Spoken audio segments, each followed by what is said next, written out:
إمامنا وقدوتنا وقرة أعيننا وخليل ربنا ونور قلوبنا محمد وعلى آله وصحبه ومن تبعهم بإحسان إلى يوم الدين۔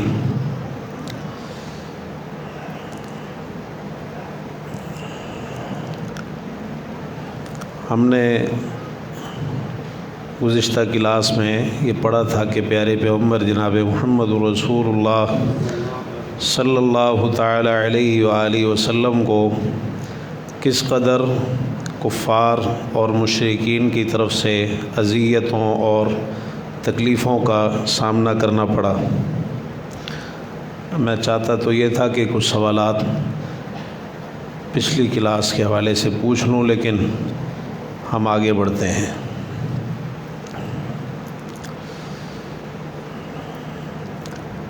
رسول اللہ صلی اللہ علیہ وسلم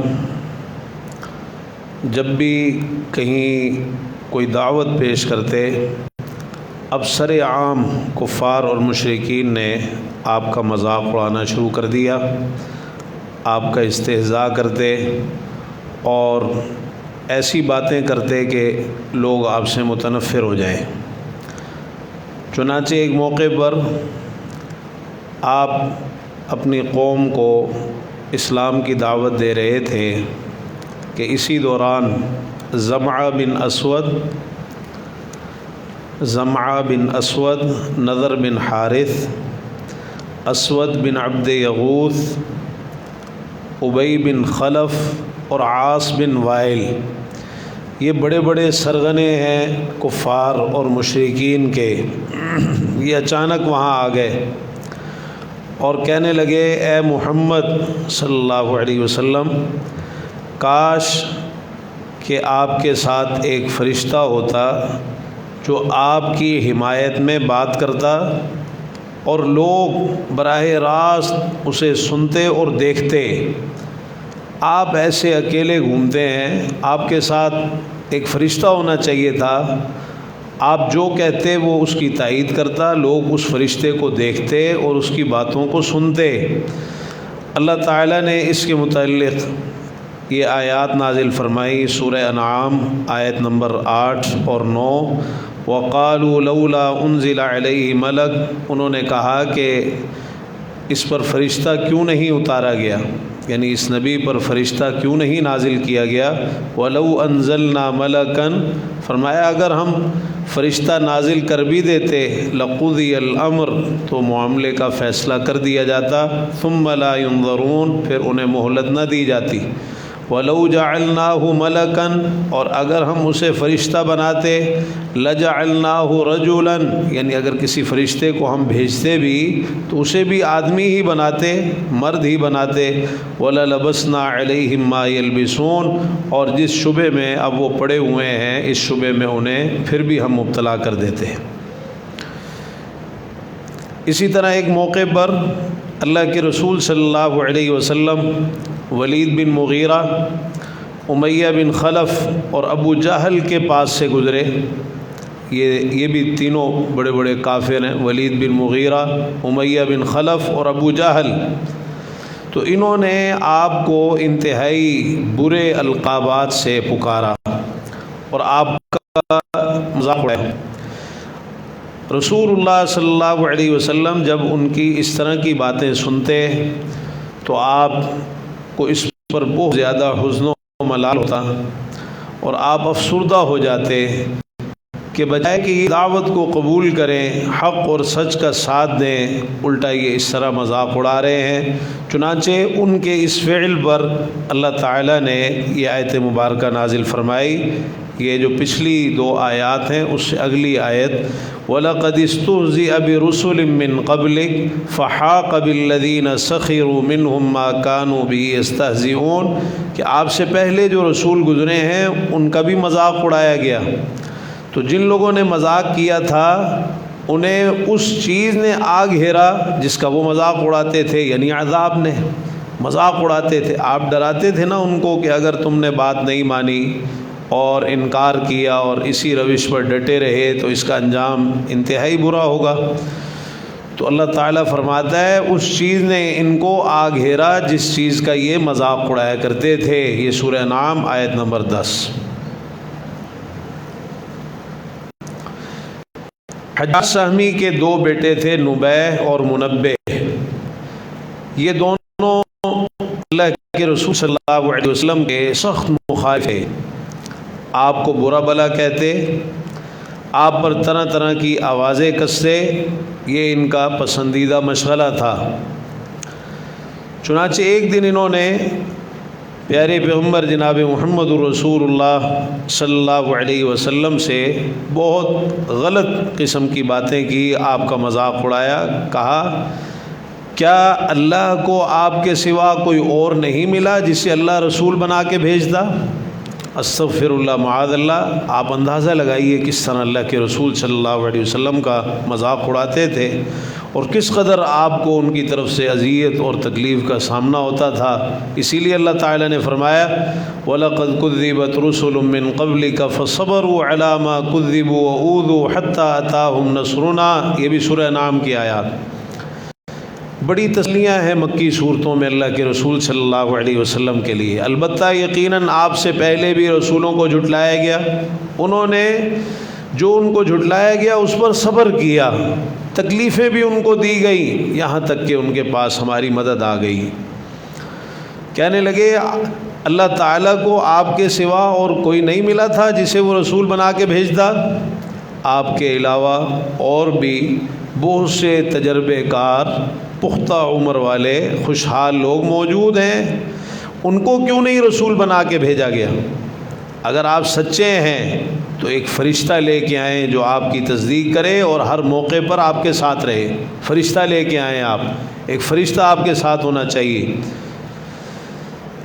اور جب ان سے یہ کہا جاتا کہ تم اللہ کے رسول صلی اللہ علیہ وسلم سے اس طرح کی گستاخانہ باتیں نہ کیا کرو، تو استغفر اللہ، معاذ اللہ، وہ آگے سے کہتے ہیں کہ یہ تو کسی دیوانے کے شاگرد ہیں جو انہیں اہل کتاب کے قصے کہانیاں سنا دیتا ہے اور پھر یہ ہمیں بتا دیتے ہیں۔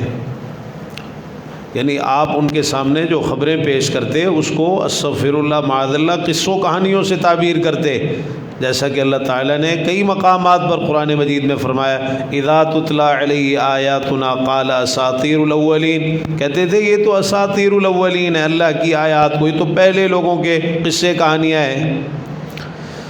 اسی طرح ایک کافر حارث بن قیس، یہ بھی اللہ کے رسول صلی اللہ علیہ وسلم کو بہت زیادہ تنگ کرتا، ستاتا ہے۔ ابن عیطلہ کے نام سے مشہور ہے، ابن عیطلہ حارث بن قیس، عیطلہ طا کے ساتھ ہے۔ تو یہ پتھروں کی پوجا کرتا تھا اور اس کے متعلق یہ بات معروف تھی کہ جو بھی خوبصورت پتھر اس کو نظر آتا یہ اس کی عبادت کرتا، اور اگر اس سے زیادہ کوئی خوبصورت پتھر ملتا تو پچھلے کو چھوڑ کر اس اگلے پتھر کی پوجا شروع کر دیتا۔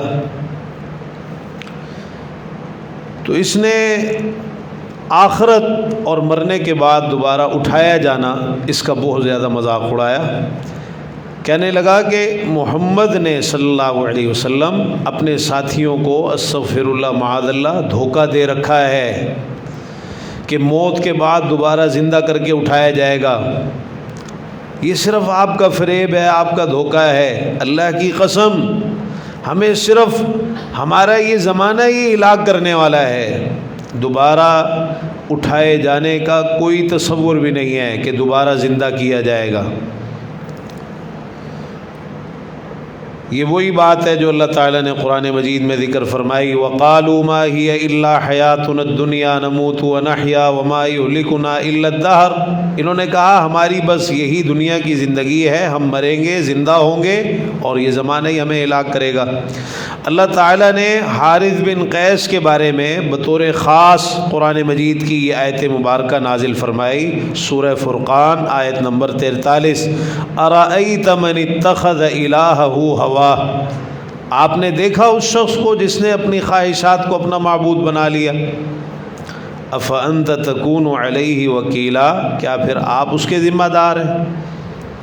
خواہشات کو معبود بنانے کا مطلب یہ ہے کہ جو خواہش کہتی ہے وہ انسان کرے، تو یہ ایسے ہی ہے جیسے خواہش کو معبود بنا لیا، کہ اللہ کے حکم کی کوئی پرواہ نہیں ہے۔ اصل تو اللہ تعالیٰ کے حکم پر عمل کرنا یہ عبادت ہے، لیکن اگر خواہش کی بات مانی جائے، خواہش کے پیچھے چلا جائے، تو یہ ایک بڑا حساس معاملہ ہے کہ پھر انسان گویا اپنی خواہشات کو اپنا معبود بنا لیتا ہے۔ بات تو بڑی حیرت والی ہے کہ خواہشات بھی معبود بنتی ہیں۔ جی ہاں، اگر انسان اللہ کے حکم کو ایک طرف کر دے اور اپنی خواہشات کو اللہ کے حکموں پر ترجیح دے، جس طرح آج کل لوگ کہتے ہیں نا من مانی زندگی، جس طرح دل میں آئے اس طرح کرنا، خواہشات کے پیچھے چلنا، تو یہ انسان ایسے ہی ہے جیسے اپنی خواہش کو اپنا معبود بنا لیتا ہے۔ امیہ بن خلف جمحی، یہ بھی بہت بڑا گستاخ تھا اللہ کے رسول صلی اللہ علیہ وسلم کا۔ یہ ہم اشارہ کر رہے ہیں اصل میں جو قرآن مجید کی مختلف آیات مختلف مناسبتوں سے نازل ہوئیں، اور خاص طور پر جو بعض کافروں نے آپ کو ستایا اور اس پر اللہ تعالیٰ نے پھر آیات نازل فرمائی، تو یہ آپ کا مذاق اڑاتا، آپ کو برے القابات سے پکارتا، اور اپنی آنکھوں کے ذریعے سے طرح طرح کے اشارے کرتا، اور دوسرے لوگوں کو بھی اکساتا کہ وہ بھی آپ سے بدسلوکی کریں اور آپ کے ساتھ بدتمیزی سے پیش آئیں۔ اس کے متعلق اللہ تعالیٰ نے سورہ ہمزہ نازل فرمائی، وَيْلٌ لِّكُلِّ ہُمَزَةٍ لُمَزَةٍ، یہ امیہ بن خلف کے بارے میں اللہ تعالیٰ نے نازل فرمائی۔ ہلاکت ہے اس شخص کے لیے جو بہت زیادہ طعنے دینے والا، عیب جوئی کرنے والا ہے۔ الذی جمع مالا وعددا، جس نے مال کو جمع کیا، گن گن کے رکھا، یحسب ان مالہ اخلدا، وہ سمجھتا ہے کہ اس کا مال اس کو ہمیشہ رکھے گا۔ کلا لینبذن فی الحطمہ، ہرگز نہیں، اسے حطمہ میں پھینکا جائے گا، حطمہ توڑ پھوڑ دینے والی۔ وما ادراک ما الحطمہ، آپ کو کیا معلوم کہ حطمہ کیا ہے؟ نار اللہ الموقدہ، یہ اللہ کی بھڑکائی ہوئی آگ ہے، التی تطلع علی الافئدہ، جو دلوں تک پہنچتی ہے، انہا مؤصدہ، بلا شبہ وہ ان پر بند کی ہوئی ہوگی، فی عمد ممددہ، لمبے لمبے ستونوں میں۔ اسی طرح اخنس بن شریق، اخنس بن شریق، اصل میں اس کا نام تھا ابی بن شریق، لیکن یہ اخنس کے نام سے معروف تھا، اخنس بن شریق۔ یہ بھی اللہ کے رسول صلی اللہ علیہ وسلم کے خلاف طرح طرح کی باتیں کرتا، اور اس کی عادت بن چکی تھی اٹھتے بیٹھتے چلتے پھرتے آپ کے خلاف باتیں کرنا، جیسے کسی کے ساتھ دشمنی ہو جائے، اب کام ہی یہی ہے کہ اٹھتے بیٹھتے آپ کے خلاف باتیں کرنی ہے، اور طرح طرح کی لوگوں کو آپ سے متنفر کرنے کے لیے لوگوں کے سامنے چیزیں رکھنی ہیں۔ تو اللہ تعالیٰ نے اس کے متعلق سورہ قلم کی آیات نازل فرمائی، آیت نمبر 10 سے لے کر 13 تک۔ وَلَا تُطِعْ كُلَّ حَلَّافٍ مَّهِينٍ هَمَّازٍ مَّشَّاءٍ بِنَمِيمٍ مَّنَّاعٍ لِّلْخَيْرِ مُعْتَدٍ أَثِيمٍ عُتُلٍّ بَعْدَ ذَلِكَ زَنِيمٍ۔ یہ 9 اس کی بری خصلتیں ہیں جن کو اللہ تعالیٰ نے ذکر کیا ہے، اور یہاں ایک تفسیر کا قاعدہ یاد رکھیے، العبرۃ بعموم اللفظ لا بخصوص السبب۔ قاعدہ یہ ہے کہ اعتبار لفظ کے عموم کا ہوگا، سبب کے خاص ہونے کا نہیں۔ اگرچہ یہ آیات اس طرح ان کفار کے تعلق سے نازل ہوئی، لیکن یہ عام ہے، اسلوب بیان ایسا ہے کہ جس کے اندر بھی یہ بری خصلتیں آئیں گی اس کا یہی انجام ہوگا جو ان کافروں کا ہوا۔ اللہ تعالیٰ نے اس اسلوب میں ان کو ذکر کیا ہے، وَلَا تُطِعْ كُلَّ حَلَّافٍ مَّهِينٍ، آپ ہر بہت زیادہ قسمیں کھانے والے، یعنی بہت زیادہ جھوٹی قسمیں کھانے والے ذلیل آدمی کی بات نہ مانی۔ اصل میں بات یہ ہے کہ جھوٹی قسم تو ہے ہی ہے، وہ تو گناہ ہے، لیکن حلاف بہت زیادہ قسمیں کھانے والا، تو جو بہت زیادہ قسمیں کھانے والا ہوتا ہے نا، اس کی اکثر و بیشتر قسمیں جھوٹی ہوتی ہیں۔ تو بہت زیادہ قسمیں کھانا بھی منع ہے، یہ پسندیدہ چیز نہیں ہے، منع کیا گیا ہے اس سے۔ وَاحْفَظُوا أَيْمَانَكُمْ، فرمایا اپنی قسموں کی حفاظت کرو۔ سودا بیچتے وقت آپ نے فرمایا قسم کے زیادہ قسمیں کھانے سے گریز کرو، تمہارا سودا تو بک جائے گا۔ منفق للسلعۃ ممحقۃ للبرکہ، برکت مٹ جائے گی ساری، سودا بک جائے گا، برکت مٹ جائے گی، تو زیادہ قسمیں کھانے سے آپ نے منع کیا ہے۔ تو یہ ایک مذموم خصلت ہے، حلاف، بہت زیادہ قسمیں کھانے والا، مہین، ذلیل آدمی، رسوا آدمی۔ یہ اللہ کے رسول صلی اللہ علیہ وسلم کے بارے میں طرح طرح کی باتیں کرتے ہیں، اللہ تعالیٰ فرماتا ہے حقیقت میں ذلیل اور رسوا تو یہ خود ہیں۔ حماز مشاء بنمیم، طعنے دینے والا، انتہائی چول خور، مناع للخیر، خیر اور بھلائی سے بہت زیادہ روکنے والا، معتد، حد سے بڑھ جانے والا، اثیم، انتہائی گناہ گار، عتل، اجڑ، بعد ذالک زنیم، اور اس کے بعد حرام زادہ بھی ہے اپنے نسب کے اعتبار سے۔ تو یہ بڑی سخت مذمت ہے جو اللہ تعالیٰ نے نازل فرمائی۔ اسی طرح عاص بن وائل، یہ بھی بہت زیادہ اللہ کے رسول صلی اللہ علیہ وسلم کے ساتھ استہزاء کرتا، مذاق اڑاتا۔ خباب بن ارد رضی اللہ عنہ جو ہیں، ان کا واقعہ آگے چل کر ہم پڑھیں گے، جو اس کے ساتھ پیش آیا عاص بن وائل کے ساتھ، جو انہوں نے اس سے اجرت لے لی تھی اور اس نے آگے سے طرح طرح کی باتیں کی۔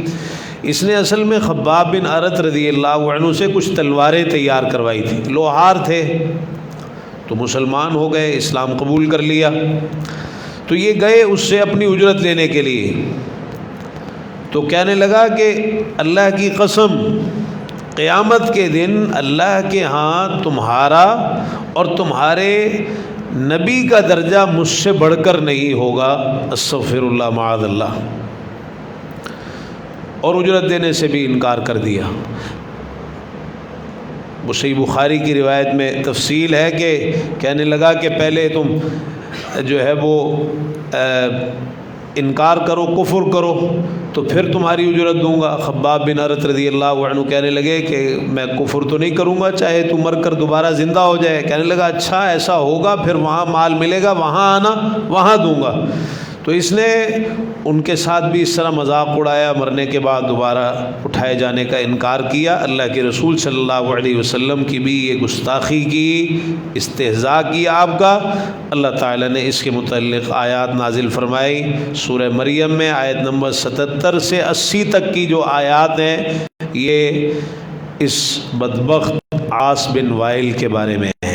افرأیت الذی کفر بآیاتنا وقال لأوتین مالا وولدا، آپ نے دیکھا ہے اس کو جس نے ہماری آیتوں کا انکار کیا اور کہتا ہے کہ مجھے مال اور اولاد دی جائے گی۔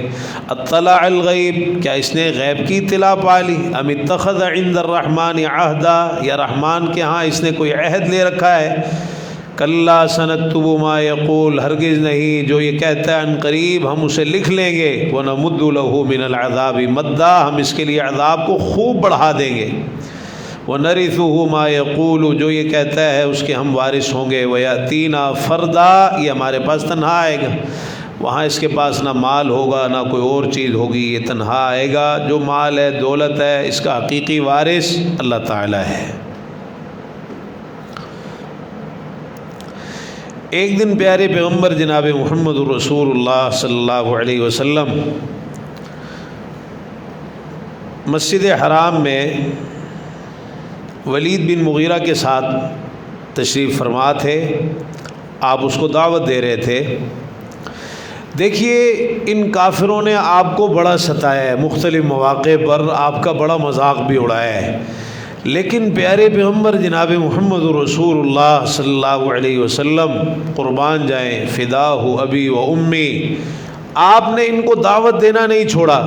جب جب کوئی موقع ملا تو آپ نے اس موقع سے فائدہ اٹھایا، کوئی جواب، کوئی رد عمل، کوئی ری ایکشن نہیں کہ یہ اس طرح کی باتیں کر رہے ہیں تو آپ نے ان کو بالکل دعوت دینا چھوڑ دیا ہو اور ان سے کنارہ کشی اختیار کر لی ہو، نہیں، ان کی تکلیفوں سے اور اس قسم کی باتوں سے تو کنارہ کشی اختیار کی، لیکن پھر بھی آپ ان کو دعوت دیتے رہے، سمجھاتے رہے۔ کتنا بڑا کافر ہے ولید بن مغیرہ، لیکن پھر بھی ایک موقع ایسا آیا کہ آپ مسجد حرام میں اس کے ساتھ بیٹھے ہوئے تھے، اللہ کے رسول صلی اللہ علیہ وسلم تھے، ساتھ ولید بن مغیرہ تھا۔ اصل میں ہدایت اللہ تعالیٰ کے ہاتھ میں ہے، اور آپ کو بھی عالم الغیب اللہ تعالیٰ کی ذات ہے۔ آپ کا کام کوشش کرنا تھا، دعوت دینا تھا، آپ اپنا کام کر رہے تھے، اور دل میں یہ ہوتا تھا کہ نہ جانے کون سی بات اثر کر جائے اور کون سا لمحہ ایسا ہو کہ ہدایت مل جائے، اور ایسا ہوا۔ کئی لوگ مسلمان ہوئے، انہوں نے اسلام قبول کیا، تو آپ نے انفرادی محنت بھی کی ہے کہ یہ بڑے بڑے کافر سرکش اگر ان میں سے کوئی مل جاتا تو آپ تنہائی میں لے کر اس کو بیٹھ جاتے، کیونکہ جب دوسرے ساتھ موجود ہوں تو اس وقت ماحول اور ہوتا ہے، طبیعت اور ہوتی ہے۔ جب اکیلے کسی کو لے کر بیٹھا جائے اور اس کو سمجھایا جائے اچھے انداز میں، تو یہ خیر خواہی کی انتہا ہے کہ اکیلے میں کسی کو لے کر بیٹھا جائے اور اس کو سمجھایا جائے۔ تو اتنے بڑے بڑے آپ کے گستاخ، آپ کو جھٹلانے والے، لیکن پھر بھی آپ ان کو اس انداز میں دعوت دے رہے ہیں۔ تو آپ ولید بن مغیرہ کے ساتھ بیٹھے ہیں، اتنے میں نضر بن حارث آ گیا اور یہ بھی آ کے ساتھ بیٹھ گیا۔ اب یہ پریشان تو ہوتے تھے جس کو بھی دیکھتے اللہ کے رسول صلی اللہ علیہ وسلم کے ساتھ، اور خاص طور پہ جو ان کے اپنے کافر تھے بڑے بڑے، ان کے بارے میں جو ان کے سردار تھے، ان کو بڑی فکر لائق رہتی تھی کہ کہیں یہ آپ کے گرویدہ نہ ہو جائیں، کوئی بات آپ کی ان پر اثر نہ کر جائے، چنانچہ یہ بھی ساتھ آ کے بیٹھ گئے۔ اب وہاں مسجد حرام میں قریش کے اور بھی کئی لوگ موجود تھے۔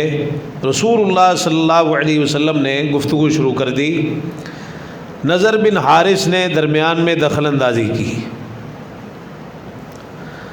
آپ نے نضر بن حارث سے مخاطب ہو کر اس کے ساتھ بات چیت کی، اور جو بات وہ کرتا رہا، جو اس نے درمیان میں باتیں کی، آپ نے اس کا جواب دیا، حتیٰ کہ اس کے پاس کرنے کے لیے کوئی بات نہ رہی۔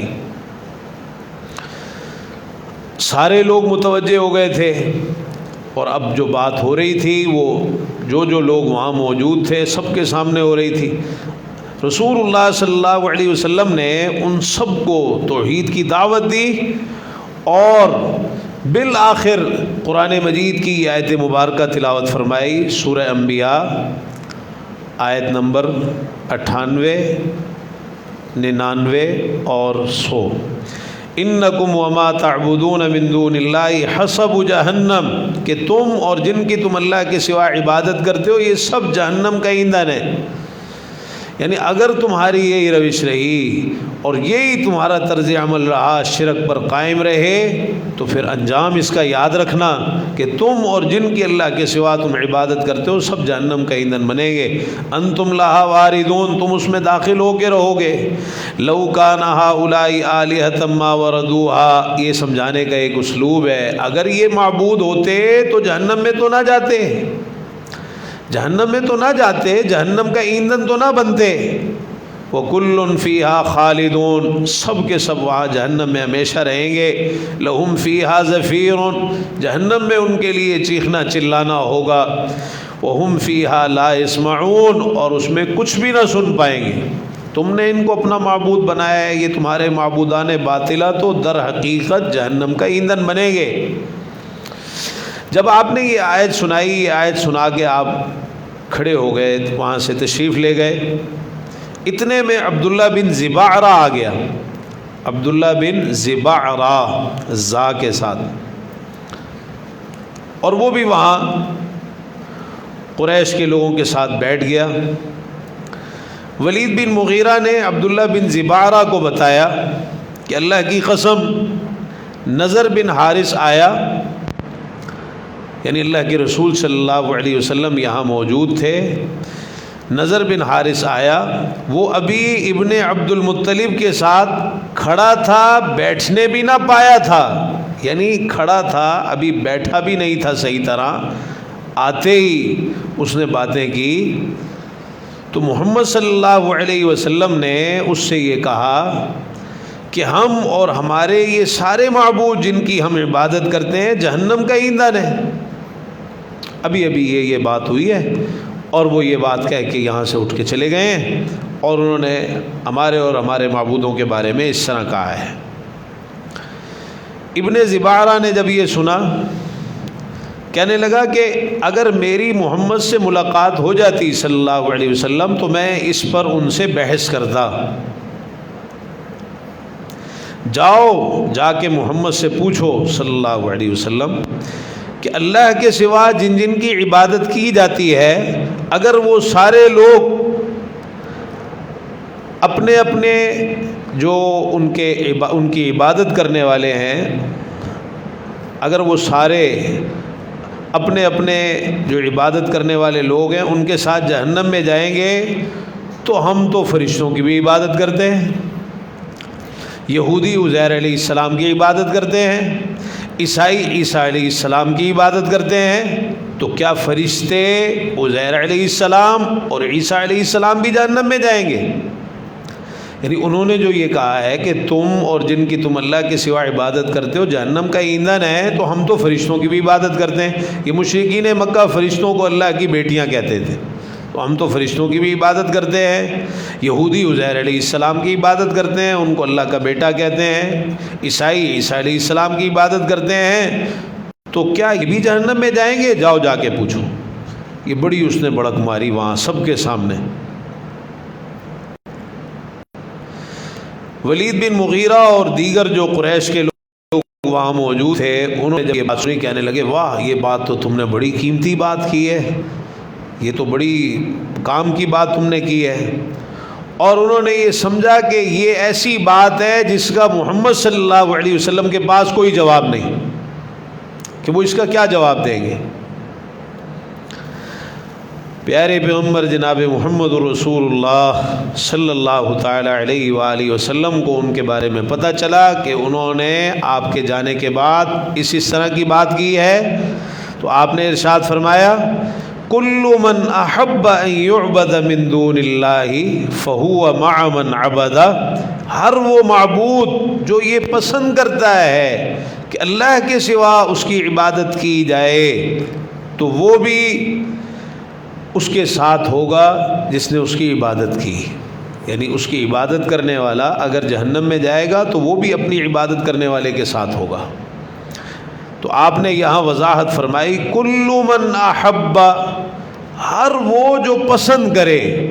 اب یہ اصل چیز ہے کہ وہ معبود جہنم کا ایندھن بنیں گے، وہ معبودان باطلہ، یا تو وہ پتھر ہیں، یا تو کوئی درخت ہے، یا کوئی مورتیاں ہیں، بت ہیں، یا پھر وہ جنہوں نے پسند کیا کہ ان کی اللہ کے سوا عبادت کی جائے اور وہ اپنی عبادت پہ راضی۔ اسی لیے طاغوت کی جو تعریف کی جاتی ہے، مطلق یہ کہہ دینا کہ اللہ کے سوا جن جن کی عبادت کی جاتی ہے وہ طاغوت ہیں، تو لوگوں نے تو بہت سارے نبیوں کو معبود بنا لیا، ولیوں کو معبود بنا لیا، جو واقعی اللہ کے نیک بندے تھے، انہوں نے کبھی نہیں کہا ہماری عبادت، تو کیا استغفر اللہ وہ بھی طاغوت ہے؟ نہیں، کل من عبد من دون اللہ وہو راض، ہر وہ جس کی اللہ کے سوا عبادت کی جائے جبکہ وہ اپنی عبادت پر راضی ہو، وہ طاغوت ہے، اس کو طاغوت کہیں گے آپ۔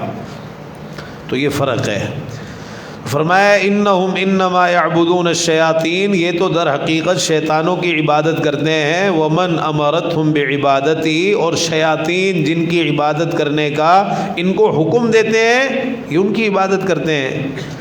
تو جو بھی اللہ کے ساتھ شرک کرتا ہے در حقیقت وہ شیطان کی عبادت کر رہا ہوتا ہے، اور شیطان ہی مختلف چیزوں کی عبادت پر ان کو لگاتے ہیں۔ جب قرآن مجید میں بھی اللہ تعالیٰ نے کہا وَإِن يَدْعُونَ إِلَّا شَيْطَانًا مَرِيدًا، یہ تو در حقیقت سرکش شیطان کو پکارتے ہیں۔ ابراہیم علیہ السلام نے اپنے والد سے کہا یا ابت لا تعبد الشیطان، ابا جان شیطان کی عبادت نہ کیجیے، حالانکہ والد بتوں کی عبادت کرتا تھا، تو کہا شیطان کی عبادت کی۔ اللہ تعالیٰ نے بھی پھر اس متعلق مزید اگلی آیات نازل فرمائی جس میں اس مسئلے کو کھول کر بیان کیا، ان الذین سبقت لهم منا الحسنی، جن لوگوں کے لیے ہماری طرف سے بھلائی مقدر مقدر ہو چکی ہے، پہلے سے طے ہو چکی ہے۔ اولئک عنہا مبعدون، وہ جہنم سے دور رکھے جائیں گے۔ لا یسمعون حسیسہا، وہ جہنم کی آہٹ بھی نہیں سنیں گے۔ وہم فیما اشتہت انفسہم خالدون، اور وہ ان چیزوں میں جو ان کے نفس چاہیں گے ہمیشہ ہمیشہ رہیں گے، یعنی وہ تو جنت میں عیش و عشرت میں ہوں گے، ان کو جہنم سے دور رکھا جائے گا۔ تو یہ اب استثناء ہو گیا کہ سیدنا عیسیٰ علیہ السلام، عزیر علیہ السلام، اور اسی طرح دیگر جتنے بھی اللہ کے نیک بندے ہیں، اولیاء کرام ہیں، بزرگان دین ہیں، جنہوں نے لوگوں کو نہیں کہا کہ ہماری عبادت کرو، لوگوں نے ان کی عبادت شروع کر دی لوگوں نے عبادت۔ دیکھیے ایک بہت بڑے بزرگ علی حجویری، لوگوں نے ان کو داتا گنج بخش، حالانکہ خود انہوں نے ایک کتاب میں کشف الاسرار وضاحت کی اپنے بارے میں کہ لوگ اے علی، اپنے آپ کو مخاطب کر کے کہتے ہیں اے علی، لوگ تیرے بارے میں اس طرح کہتے ہیں، حالانکہ تیرے پاس کسی کو دینے کے لیے کوڑی بھی نہیں ہے، گنج بخش اور رنج بخش صرف اللہ کی ذات ہے۔ تو لوگوں نے کیا کہا؟ داتا گنج بخش، سب کچھ یہی دینے والے، خزانے بخشنے والے، اور بھی پتہ نہیں کس کس کے بارے میں، کسی کے بارے میں غوث اعظم کہا، کسی کے بارے میں غریب نواز کہا، کسی کے بارے میں لجپال کہا، کچھ کہا۔ تو یہ فرق ہے، جنہوں نے اپنی عبادت کی دعوت نہیں دی اور وہ اس کو پسند نہیں کرتے تھے، ان کا معاملہ الگ ہے، اور جنہوں نے لوگوں کو اس رستے کی دعوت دی اور پسند کیا کہ لوگ ان کی عبادت کریں، ان کا انجام الگ ہے۔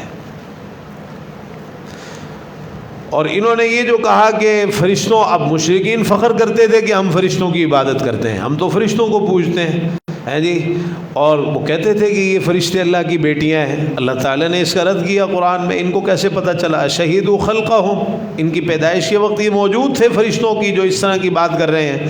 تو اللہ تعالیٰ نے اس کے متعلق بھی سورہ انبیاء آیت نمبر 26 سے لے کر 29 تک آیات نازل فرمائی۔ وَقَالُوا اتَّخَذَ الرَّحْمَنُ وَلَدًا سُبْحَانَهُ، انہوں نے کہا رحمان نے اولاد بنائی ہے، اللہ تو پاک ہے۔ بل عباد مکرمون، وہ فرشتے تو اللہ کے معزز بندے ہیں۔ لا يسبقونه بالقول، وہ کسی بھی بات میں اللہ سے آگے نہیں بڑھتے۔ وَهُمْ بِأَمْرِهِ يَعْمَلُونَ، اللہ کے حکم پر ہی عمل کرتے ہیں۔ اسی طرح اس سے اگلی آیات میں اسی طرح انہوں نے یہ جو کہا کہ عیسیٰ علیہ السلام کی پوجا کی جاتی ہے، اور ان کفار اور مشرکین نے اس پر بڑی خوشی منائی اس بات پر، تو اللہ تعالیٰ نے سورہ زخرف میں اس کا ذکر کیا۔ وَلَمَّا ضُرِبَ ابْنُ مَرْيَمَ مَثَلًا إِذَا قَوْمُكَ مِنْهُ يَصِدُّونَ، کہ جب عیسیٰ ابن مریم کی مثال بیان کی گئی تو آپ کی قوم اس پر چلا اٹھی، بڑے خوش ہوئے کہ ہاں یہ تو بڑی کام کی بات ہمارے ہاتھ لگی ہے۔ وَقَالُوا أَآلِهَتُنَا خَيْرٌ أَمْ هُوَ، انہوں نے کہا کہ کیا ہمارے معبود بہتر ہیں یا وہ سے مراد عیسیٰ علیہ السلام، یعنی ہمارے معبود بہتر ہیں یا وہ بہتر ہیں عیسیٰ علیہ السلام؟ تو فرمایا ما ضربوہ لک الا جدلا، یہ بات انہوں نے صرف آپ سے جھگڑا کرنے کے لیے بیان کی ہے۔ اس بات کا جو مقصد تھا وہ صرف یہ تھا کہ آپ سے جھگڑیں، بحث و تکرار کریں۔ بل ہم قوم خصمون، بلکہ حقیقت میں یہ لوگ جھگڑالو لوگ ہیں۔ ابو جہل، جس کو آپ نے فرمایا ہے کہ اس امت کا فرعون ہے، یہ بھی کسی سے پیچھے نہیں تھا۔ اب قرآن مجید میں جب جہنم کا ذکر ہوا اور جہنم میں جو مختلف قسم کے عذابات ہیں ان کا ذکر ہوا، تو زقوم کا بھی ذکر ہوا، زقوم کے درخت کا، تھور زقوم۔ سورہ واقعہ میں اللہ تعالیٰ نے فرمایا ثم انکم ایھا الضالون المکذبون لآکلون من شجر من زقوم، کہ اے گمراہو، اے جھٹلانے والو، تم تھور کے درخت سے ضرور کھاؤ گے۔ زقوم یعنی تھور کے درخت سے ضرور کھاؤ گے۔ ابو جہل نے اس پر مذاق اڑایا، کہنے لگا اے قریش کے لوگوں، جانتے ہو زقوم نامی درخت کیا ہے جس کے بارے میں محمد تمہیں ڈراتا ہے صلی اللہ علیہ وسلم؟ قریش کے لوگوں نے کہا ہمیں تو اس کے بارے میں کوئی علم نہیں ہے۔ کہنے لگا وہ تو در حقیقت یثرب کی عجوا کھجوریں ہیں جن پر مکھن لگا ہوا ہے، مکھن لگی ہوئی یثرب کی عجوا کھجوریں ہیں، اللہ کی قسم اگر ہمیں یہ مل جائے تو ہم مزے لے لے کر زقوم کھائیں گے، استغفر اللہ معاذ اللہ۔ تو اللہ تعالیٰ نے پھر فرمایا نا کہ سورہ دخان میں ان شجرۃ الزقوم، بلا شبہ زقوم کا درخت طعام الاثیم، گناہ گاروں کا کھانا ہے، کالمہلی پگھلے ہوئے تانبے کی مانند، یغلی فی البطون پیٹوں میں کھولے گا، کغلی الحمیم جس طرح گرم پانی کھولتا ہے۔ اسی طرح فرمایا سورہ صافات میں اسی زقوم کے بارے میں کہ یہ ابو جہل بدبخت اس زقوم کا مذاق اڑا رہا ہے اور اس طرح کی بات کرتا ہے، انہا شجرۃ تخرج فی اصل الجحیم، وہ تو ایسا درخت ہے جو دوزخ کی تہہ میں اگتا ہے، طلعھا کانہ رؤوس الشیاطین، اس کے پھل ایسے ہیں جیسے شیطانوں کے سر ہیں۔ اور رسول اللہ صلی اللہ علیہ وسلم نے بھی، اچھا جب یہ آیات نازل ہوئی نا کہ تخرج فی اصل الجحیم کہ دوزخ کی تہہ میں اگتا ہے، تو ان کفار اور مشرکین نے اس پر بھی مذاق اڑایا، کہنے لگے کہ بھلا درخت آگ کے اندر بھی اگ سکتا ہے؟ یہ ہو سکتا ہے کہ آگ درخت کو جلاتی ہے تو درخت آگ کے اندر بھی اگ سکتا ہے؟ انہوں نے اس پر بھی یہ استہزاء کی۔ رسول اللہ صلی اللہ علیہ وسلم نے اس زقوم کے بارے میں ارشاد فرمایا، لو ان قطرۃ من الزقوم قطرت علی اہل الدنیا لافسدت علی الناس معایشہم فکیف بمن تکون طعامہ۔ اگر زقوم کا ایک قطرہ دنیا والوں پر ٹپکا دیا جائے، زمین پر ٹپکا دیا جائے، تو زمین والوں کی ساری معیشت کو تباہ کر کے رکھ دے، تو اس کا کیا حال ہوگا جس کو کھانے میں زقوم دیا جائے گا۔ ایک قطرہ اگر زقوم کا ٹپکا دیا جائے تو یہ ساری معیشت تباہ و برباد ہو کے رہ جائے، تو جس کو کھانے میں زقوم ملے گا اس کا کیا حشر ہوگا۔ اللہ تعالی ہمیں جہنم سے اور ان سب جہنم کے عذابوں سے محفوظ فرما لے۔ مسند احمد میں یہ واقعہ موجود ہے، سیدنا انس بن مالک رضی اللہ عنہ بیان فرماتے ہیں کہ ایک مرتبہ پیارے پیغمبر جناب محمد رسول اللہ صلی اللہ علیہ وسلم انتہائی افسردہ بیٹھے ہوئے تھے، انتہائی غمگین، انتہائی پریشان، اور اصل میں ہوا یہ کہ مکہ کے بعض انتہائی جو بدبخت قسم کے نوجوان تھے، انہوں نے آپ پر اس قدر تشدد کیا کہ آپ کو لہو لہان کر دیا، زخمی کر دیا۔ جبریل امین اللہ کے حکم سے آپ کے پاس تشریف لے کر آئے اس موقع پر، اور دیکھیے اللہ تعالیٰ کی طرف سے کس طرح آپ کو تسلیاں دی جا رہی تھی اور کس طرح اللہ تعالیٰ کی طرف سے آپ کی استقامت اور ثابت قدمی کے لیے یہ انتظامات تھے۔ جبریل امین تشریف لے کے آئے اور انہوں نے آ کے پوچھا کہ مالک، آپ کو کیا ہو گیا؟ آپ کیوں اتنے افسردہ اور اتنے غمگین ہیں؟ پیارے پیغمبر جناب محمد رسول اللہ صلی اللہ علیہ وسلم نے مکہ والوں کی طرف اشارہ کیا، فعل بی ہؤلاء وفعلوا، ان لوگوں نے میرے ساتھ اس طرح کا سلوک کیا ہے، میں نے ان کو دعوت دی، سمجھایا، اللہ کی توحید کی طرف بلایا ان کے فائدے کے لیے، انہوں نے مجھ پر تشدد کیا، مجھے زخمی کر دیا، لہو لہان کر دیا، اس قدر ستایا، تکلیف دی۔ جبریل امین نے عرض کی، کہنے لگے اتحب ان اریک آیۃ، کیا آپ پسند کرتے ہیں کہ میں آپ کو ایک نشانی دکھاؤں؟ رسول اللہ صلی اللہ علیہ وسلم نے فرمایا نعم، ہاں دکھاؤ نشانی۔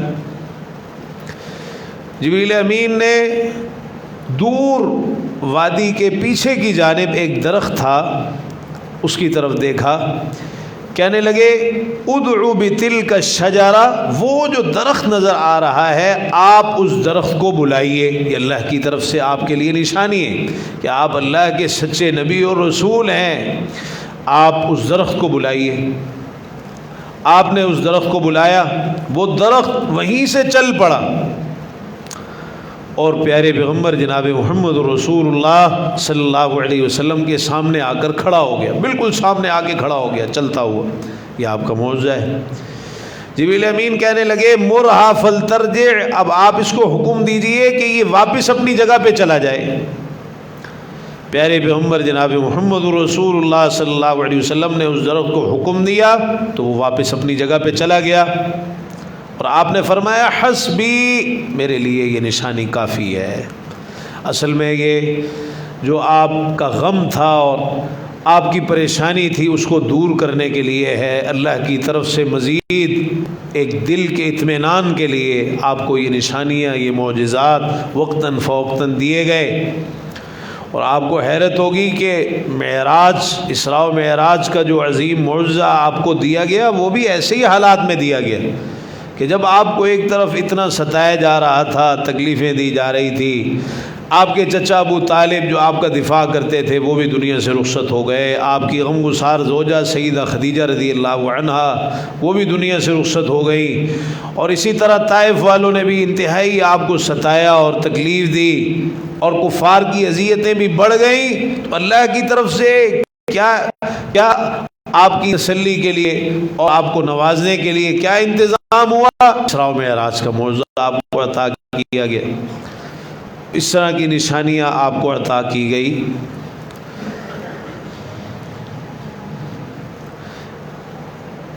حافظ ابن حجر رحمہ اللہ نے الاصابہ میں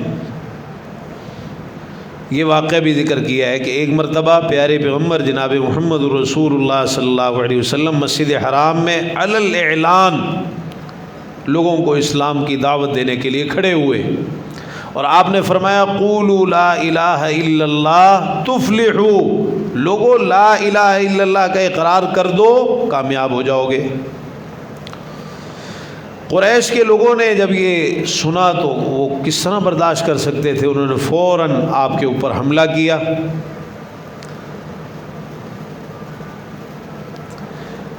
آپ کا دفاع کرنے کے لیے حارث بن ابی حالہ رضی اللہ تعالی عنہ آگے بڑھے۔ ان کو جب پتہ چلا کہ اس طرح یہ جو ہے وہ مشرکین نے آپ پر حملہ کیا ہے تو وہ آپ کا دفاع کرنے کے لیے آگے بڑھے، اللہ کے رسول صلی اللہ علیہ وسلم کو بچانے کے لیے۔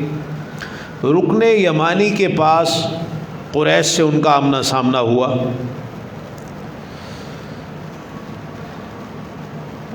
اب قریش کے جو لوگ تھے وہ ان کے ارد گرد ہو گئے، انہوں نے حارث رضی اللہ عنہ کو گھیر لیا، اور وہ جو سارا غصہ تھا پھر وہ ان پہ نکالا، اور ان کو اتنا مارا کہ بالآخر یہ شہید ہو گئے، اور یہ شہید ہونے والے سب سے پہلے صحابی ہیں جو اللہ کے رسول صلی اللہ علیہ وسلم کا دفاع کرتے ہوئے شہید ہوئے۔ اللہ اکبر، اللہ اکبر۔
محمد رسول اللہ۔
تو یہ سیدنا حارث بن ابی حالہ رضی اللہ تعالی عنہ ہیں، جو اسلام کے سب سے پہلے شہید ہیں اور جن کو یہ اعزاز حاصل ہوا۔ یہ بہت بڑا شرف اور رتبہ ہے کہ اللہ کے رسول صلی اللہ علیہ وسلم کا دفاع کرتے ہوئے شہید ہوئے۔ تو یہ پہلا خون تھا جو اسلام کے لیے بہایا گیا۔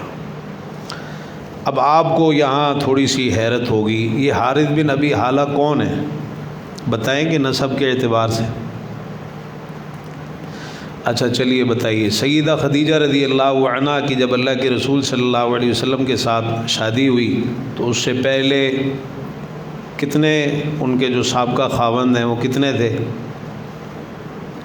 یہ پیچھے پڑھا ہے ہم نے جی؟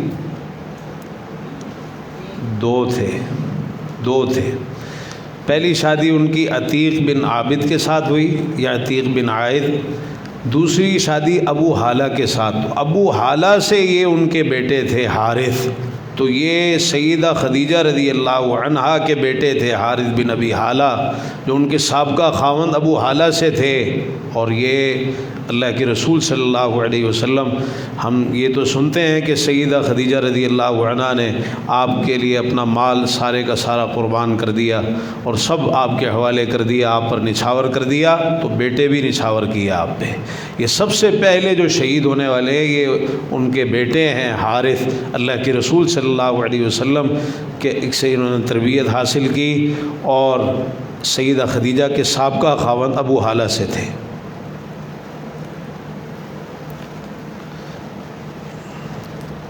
بس ایک واقعہ پڑھ لیتے ہیں، مسند احمد کی روایت ہے۔ کفار نے ایک مرتبہ، عبداللہ بن عباس رضی اللہ عنہما بیان کرتے ہیں کہ یہ قریش کے بڑے بڑے سردار حطیم میں جمع ہوئے۔ حطیم، تو انہوں نے اپنے بتوں کی قسمیں کھائیں، لات، عزا، منات، نائلہ، اساف، جو ان کے بت تھے بڑے بڑے، اور اتفاق کیا کہ جو ہی محمد ہمیں نظر آئیں گے صلی اللہ علیہ وسلم تو سب لوگ اٹھ کر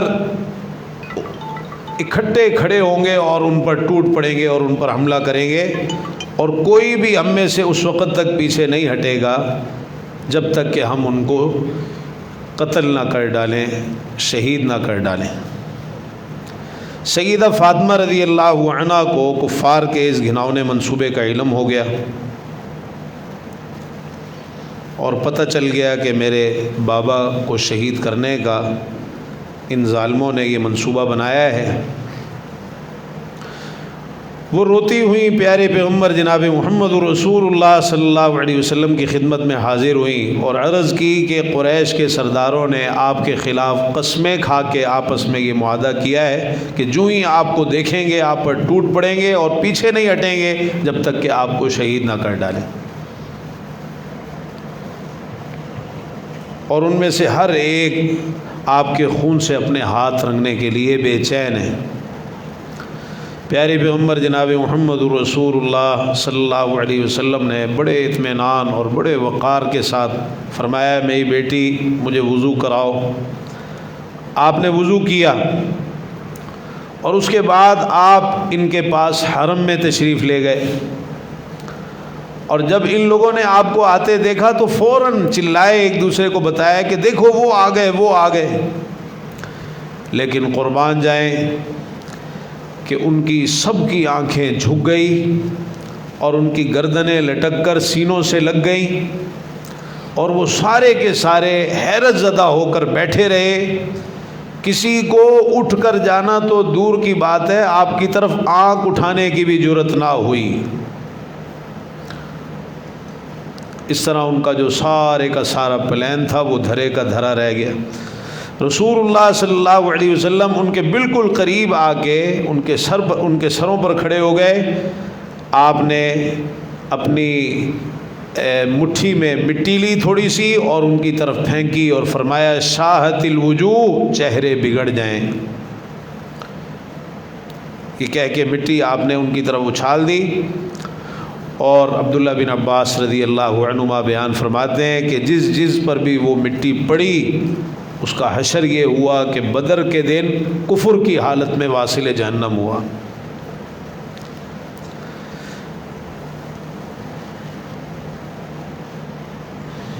اور اسی موقع پر یعنی ایسا ہی موقع جس میں ان کافروں نے آپ کو شہید کرنے کا منصوبہ بنایا اور یہ عہد و پیمان کیا، رسول اللہ صلی اللہ علیہ وسلم صفا کی جانب دروازے سے نکل گئے، جبریل امین تشریف لائے اور کہنے لگے اے محمد صلی اللہ علیہ وسلم، اللہ نے آسمانوں کو حکم دیا ہے کہ وہ آپ کی بات مانیں، اور زمین کو حکم دیا ہے کہ وہ آپ کی بات مانیں، پہاڑوں کو حکم دیا ہے کہ وہ آپ کی اطاعت کریں، اگر آپ پسند کریں تو آسمان کو حکم دیجئے کہ وہ ان پر عذاب نازل کرے، اور اگر چاہیں تو زمین کو حکم دیجئے زمین ان کو نگل لے، اور اگر چاہیں تو پہاڑوں کو حکم دیجئے پہاڑ ان پر گر کر ان کو بالکل چورا چورا کر ڈالیں، مسل ڈالیں۔ قربان جائیں پیارے پیغمبر جناب محمد رسول اللہ صلی اللہ علیہ وسلم پر۔ فرمایا کہ اللہ تعالیٰ میری امت پر اس عذاب کو مؤخر کر دے، یعنی میں یہ چاہتا ہوں کہ اللہ تعالیٰ میری امت پر عذاب کو مؤخر کر دے، اس طرح نہ ہو جس طرح پچھلی امتوں کے ساتھ ہوا کہ رسولوں کے بارے میں اس طرح کے منصوبے بنائے اور پھر ادھر اللہ کا عذاب آ گیا۔ تو میں چاہتا ہوں میری امت کے ساتھ ایسا نہ ہو، شاید اللہ تعالیٰ ان کو توبہ اور استغفار کا یعنی پلٹنے کا کوئی موقع عطا فرما دے۔ ابھی نہیں مان رہے، ہو سکتا ہے پھر کسی موقع پر مان جائیں۔ تو عام طور پر مشہور ہے نا کہ طائف سے واپسی پر جبریل امین آئے تھے، اور وہ واقعہ بھی ہے وہ صحیح بخاری میں، یہ واقعہ سیرت ابن اسحاق میں بیان ہوا ہے۔ تو سیرت کی کتابوں میں یہ واقعہ بھی ملتا ہے کہ مکہ میں بھی ایک موقع پر ایسا ہوا کہ جب کفار نے آپ کو شہید کرنے کا منصوبہ بنایا اور اس پر آپس میں عہد کیا، تو اس موقع پر بھی جبریل امین آئے اور اس طرح یہ واقعہ پیش آیا۔ یہ ایک سوال کیا گیا ہے کہ ایک عام روایت مشہور ہے حضرت بلال رضی اللہ عنہ نے اذان نہیں دی تھی تو اس وقت تک فجر نہیں ہوئی اور نہ سورج طلوع ہوا، تو یہ بات درست ہے یا نہیں؟ برائے مہربانی مستند حوالے کے ساتھ جواب فرمائیں۔ تو اصل میں مستند حوالے کے ساتھ جو بات ہے وہ یہ ہے کہ اللہ کے رسول صلی اللہ علیہ وسلم ایک مرتبہ آپ سیدنا بلال رضی اللہ عنہ کی ڈیوٹی لگائی، اکلأ لنا اللیل، آج کی رات ہمارے لیے پہرا دو، تو ان کی آنکھ لگ گئی، اور جب بیدار ہوئے تو اللہ کے رسول صلی اللہ علیہ وسلم سب سے پہلے بیدار ہوئے، سورج نکل چکا تھا اور سورج کی شعائیں پڑ رہی تھیں، پھر بلال رضی اللہ عنہ بیدار ہوئے، صحابہ بیدار ہوئے۔ تو یہ واقعہ تو کتب احادیث میں ملتا ہے کہ ایسا ہوا ایک موقع پر کہ سورج بھی نکل آیا اور سورج کی شعائیں بھی پڑی اور فجر کی نماز بھی ابھی نہیں پڑی تھی۔ تو لیکن یہ جو بات ہے کہ بلال رضی اللہ عنہ نے اذان نہیں دی تھی تو اس وقت تک فجر نہیں ہوئی، نہ سورج طلوع ہوا، تو یہ بالکل ایک من گھڑت بات ہے، اور صحیح حدیث میں جو بیان ہوا ہے وہ بالکل اس کے الٹ بیان ہوا ہے۔ تو یہ سورج کا نکلنا طلوع ہونا یہ سب چیزیں اللہ کے حکموں کی پابند ہیں۔ ایسا نہیں ہے کہ بلال رضی اللہ عنہ کی اذان ہوگی تو پھر ہی سورج طلوع ہوگا ورنہ سورج ہی طلوع نہیں ہوگا، ایسا نہیں ہوا، بلکہ اس کے الٹ ہوا ہے جیسا کہ صحیح حدیث میں ہے۔ اللہ تعالی ہمیں توفیق عطا فرما دے۔ وقت تھوڑا ہے نماز میں۔ ربنا تقبل منا انك انت السميع العليم وتب علينا انك انت التواب الرحيم سبحان ربك رب العزة عما يصفون وسلام على المرسلين والحمد لله رب العالمين سبحانك اللهم وبحمدك اشهد ان لا اله الا انت استغفرك واتوب اليك والسلام عليكم ورحمة الله وبركاته۔